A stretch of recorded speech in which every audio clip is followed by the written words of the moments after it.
आइए अभी हम लोग एक प्यारा सा सवाल देखते हैं, और सवाल क्या है जरा गौर फरमाइएगा।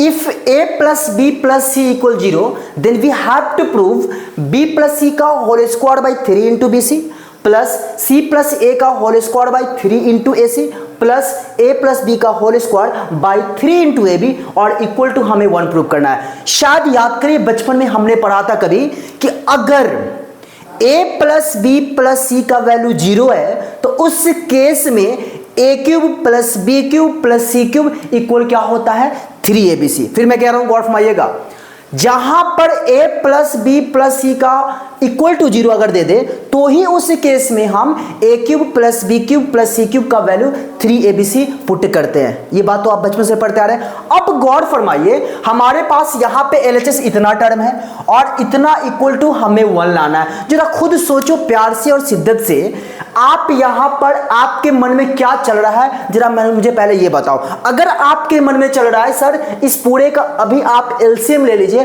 तो मामला फंस जाएगा। यहां पे थोड़ा सा स्मार्ट तरीका, स्मार्ट सोच अप्लाई करेंगे।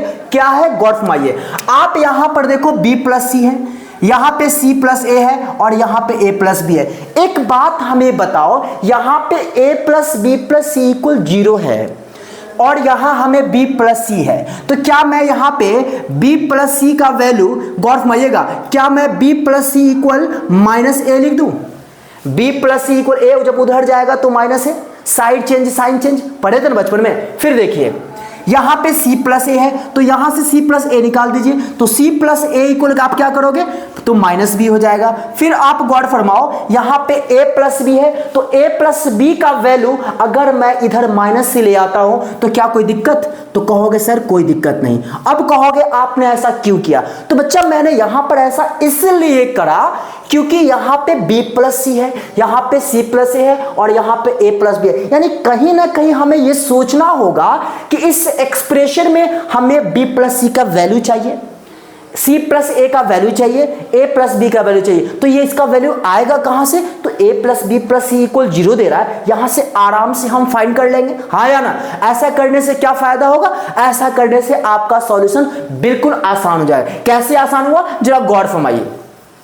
अब यहां पर खुद देखो b प्लस सी है और b प्लस सी का वैल्यू हमें क्या आया यहां पे माइनस ए, तो माइनस ए का स्क्वायर क्या करोगे ए स्क्वायर होगा by 3bc as it is, ठीक है। फिर प्लस यहां पे c प्लस ए और c प्लस ए का वैल्यू माइनस बी का स्क्वायर क्या हो जाएगा b स्क्वायर बाई 3ac, कोई दिक्कत नहीं, प्लस। फिर देख लो यहां पे a प्लस बी है और a प्लस बी का वैल्यू मेरे को यहां पे क्या गिवन है, तो आप कहोगे सर माइनस सी है, तो माइनस सी का स्क्वायर आप करोगे क्या आएगा c स्क्वायर बाई 3ab, कोई दिक्कत नहीं। अब आप यहां पे सोचिए, अब यहां पे चाहोगे आप एलसीएम लेना तो आसान होगा, यहां पे एलसीएम लेकर सॉल्व करना बड़ा मुश्किल हो जाता था। गौर फरमाइए मैं क्या करने वाला हूं। अब आप कहोगे सर इसका एलसीएम लोगे तो क्या आएगा? आप याद करिए जब भी हम एलसीएम की बात करते हैं तो जहां भी सेम टर्म होता है उसमें से कोई एक वैल्यू लिख देते हैं। जैसे गौर फरमाओ, मैं अगर बात करूं 5 5 5, 3 तो 5 है, 5 5 5, इस 3 5 का एलसीएम क्या होगा?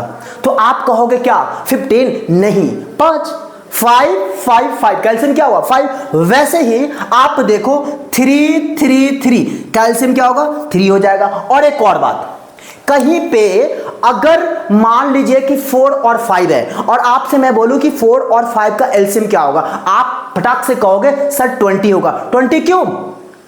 अलग टर्म है और अलग टर्म रहता है तो वहां पे एलसीएम में हम क्या करते हैं मल्टीप्लाई कर देते हैं, यानी 20 का मतलब 4 इंटू 5। वैसे ही यहां पे गौर फरमाओ BC है और A है, BC और A, यानी सबको देखोगे, ये सबको देखोगे तो पता क्या चलेगा, यहां पे आपके पास 3 अलग अलग टर्म है। कौन कौन? A B और C। तो आप खुद सोचो कि A B C का एलसीएम क्या होगा, तो सिंपल सी बात है मल्टीप्लाई कर देंगे, मतलब क्या हो जाएगा ABC। यानी ओवरऑल इस पूरे का एलसीएम हमारे को क्या आया?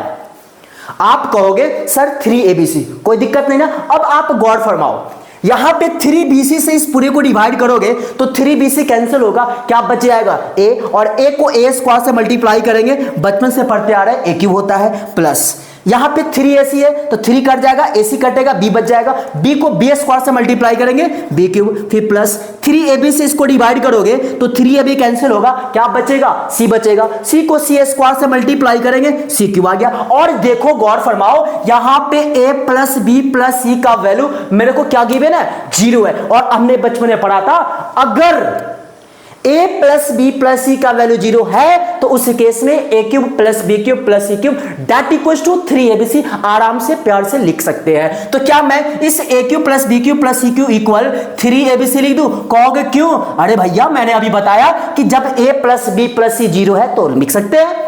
बाई में क्या है 3abc, और खुद सोचो ये 3abc कट गया, क्या आया 1, और हमें क्या प्रूव करना था 1, और यहीं पे हमारा इस क्वेश्चन का सॉल्यूशन होता है। उम्मीद करता हूं आपको सारी बातें समझ में आई होगी, और समझ में आई तो प्लीज रिक्वेस्ट है वीडियो को लाइक करिए और अपने दोस्तों के भी शेयर करिए। साथ ही चैनल पर नए हैं तो सब्सक्राइब कर बेल आइकन को प्रेस करिए ताकि ऐसे नए नए क्वेश्चन का सॉल्यूशन आपके सामने मैं रिप्रेजेंट करता रहूं, लाता रहूं और आपको भली भांति अच्छे से समझ में आता रहे। ओके चलिए मिलते हैं फिर नेक्स्ट वीडियो में। Thank you.